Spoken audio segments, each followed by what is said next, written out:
reka mbasaba akanya tuganire kuri aya makuru arimo kuvugwa cyane uyu munsi, uretse ko ibi tugiye kuvuga byabaye tariki 26 z'ukwezi kwa karindwi, nanone bifitanye isano n'ibyabaye tariki 18 z'ukwezi kwa munani 2024, nanone bikagira n'isano n'umuganga waje kuba yamenyekana nk'umuntu mubi cyane mu matwi y'abanyarwanda, hakicwa umwana w'inzirakarengane, umwana mutoya cyane rwose w'imyaka 8.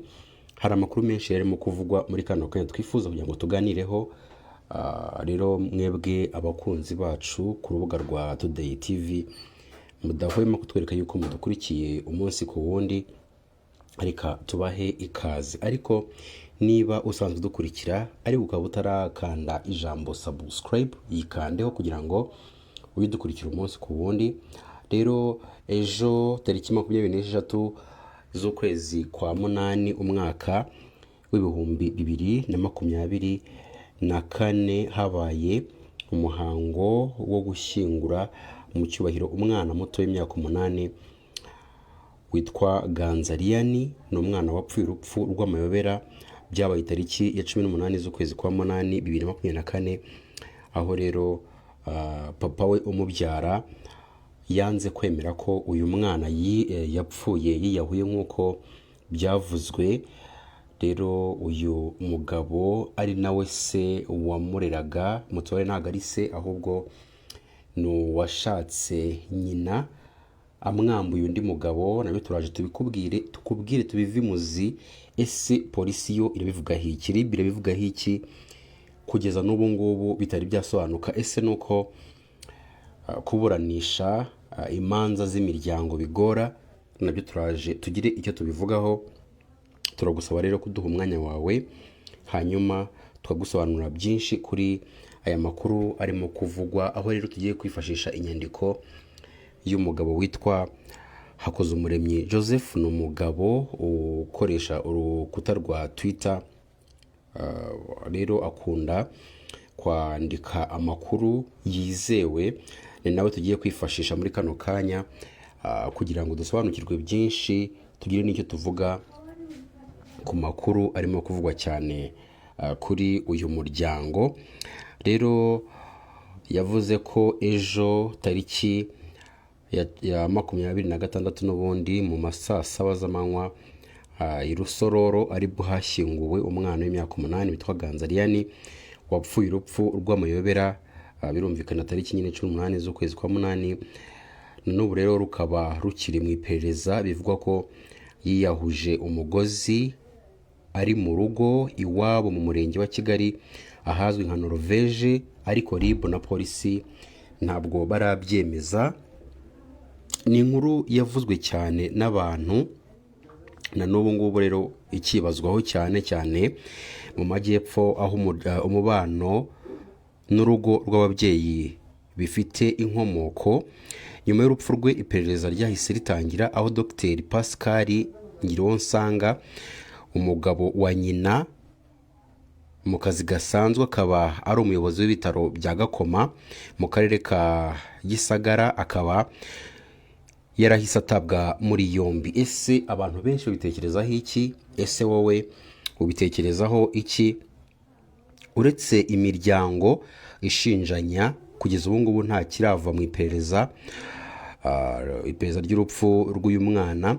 RIB rero nta kintu iratangaza, birumvikana. Gusa biragaragara ko haba hari ikibazo mu mikirize y'imanza z'imbonezamubano, cyane cyane ibibazo byo mu ngo. Niko turimo turabitekereza. Rero Lilian na mukuru we bisanze mu rugo rushya rwa Dr Pascal Ngironsanga wari umaze gushakana na nyina, bikaba ari na nyuma yaho nyina yari amaze gutandukana na se ubabyara ari witwa Jean Bosco Uwimana. Uyu nguyu rero bajyaga bamwita, uretse ko n'ubu bari bakimwita, bamuhimbaga Runi.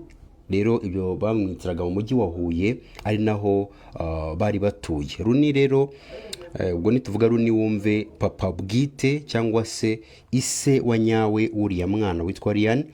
rero ni umucuruzi wabigize umwuga w'imyenda y'abayisilamu unabimazemo igihe rwose muri uyu mujyi. Birashoboka cyane ko ubucuti bwe na Dr Pascal Ngirinshuti wari umuyobozi w'ibitaro by'akarere nawe akaba yari atuye i Huye, byatangiye kuba umwe ari umukiriya w'undi nk'umuyobozi wakoreraga muri rero akarere, birumvikana ari n'umuyobozi.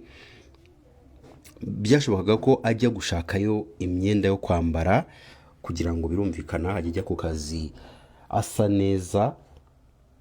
Rero ubucuti bwabo bwamaze igihe kinini gishoboka. Amakuru avuga ko ubucuti bwaje kurengaho bigera naho bagirana ubucuti mu miryango igasurana, ndetse amakuru avuga ko banahanaga inka. Hagati aho ariko nyina wa Ryan yahuriye mu mujyi wa Huye na Runi, bose umwe ari inkumi undi ari umusore, bubaka ubucuti ndetse bigeza naho biyemeza kubana. Gusa ntawe uzi impamvu cyangwa icyo batinye ngo ntibasezerane imbere y'amategeko.